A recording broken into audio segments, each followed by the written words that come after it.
Այսօր Եռաբլուր այցելածները երկակի զգացողություններ ունեն, կորուստ և հպարտություն։ Հայոց բանակի 21-րդ տարեդարձը Անահիտ Սարգսյանը նշում է 20-ամյա որդու Սերոբ Հանեյանի շիրիմի մոտ։ Արցախ մեկնելու մասին Սերոբը մորը տեղեկացրել է հեռախոսով։ Գիտես մամ, ասաճկտ լույս, ասի ինչ ա պատահել։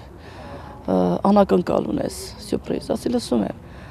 Ասեց ես արդեն զինվոր եմ գնացել եմ բանակ ծառայելու, ես որ շատ թափվեցի համարյա ձեռքիցս հեռախ, ասի ոնց ուր։ Թեև տիկին Անահիտի համար պատերազմական իրավիճակում լուրը մեծ ցավ էր, սակայն իր մեջ ուժ է գտել որդուն շնորհավորելու եւ խրատելու համար, որ զենքի հետ զգույշ լինի։ Նրա որդին իր երկու ընկերների հետ կռվել է Լաչինի միջանցքում։ Տիկին Անահիտին պատմել են, որ որդին ընկերների հետ չի ենթարկվել նահանջել հրամանին, գնացել է միջև վերջ ու հաղթել։ Իրանք լսել են իրանց հաղթանակներ նշել ու հետևից գրադը միանգամից իրանց վրա է գալիս։ Երեքն էլ ուրեմն տղաստեղում ազովում։ 20-ամյա Էդուարդ Մարտիրոսովը Մարտակերտ մեկնել էր ծնողներից գաղտնի կամավորական ջոկատի հետ։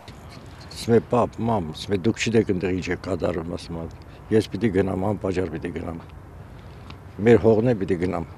Այնպես է գնաց, հեչ մենք չիմացանք։ Այսօր հայրը որդու շիրիմիներ եկել թորնիկների հետ, որոնցից մեկը նրա անունն է գրում։ Իմ անձերն են դա, որ իր անունը բարձր պայեմ, պատիվը։ Գնամ բանակ, հետ կվերադառնամ, կընտրում եմ պապիկիս մոտ աշխատելու։ Ինչպես ամեն տարի այսօրը Եռաբլուրում էր նաև սպարապետ Վազգեն Սարգսյանի մայրը Գրետա Մայրիկը որդու հետ զրուցելու։ Խեղճանդրանիկը գյուղ է գյուղու գավառ ընկավ, 1000 զինվոր չկարողացավ հավաքել։ Ապրես բանակ ստեղծեցիր, հզոր բանակ, հաղթանակած բանակ։ Բալաջան։ Նարինե Էրիցյան, Սևակ Մեսրոպյան, IPFM։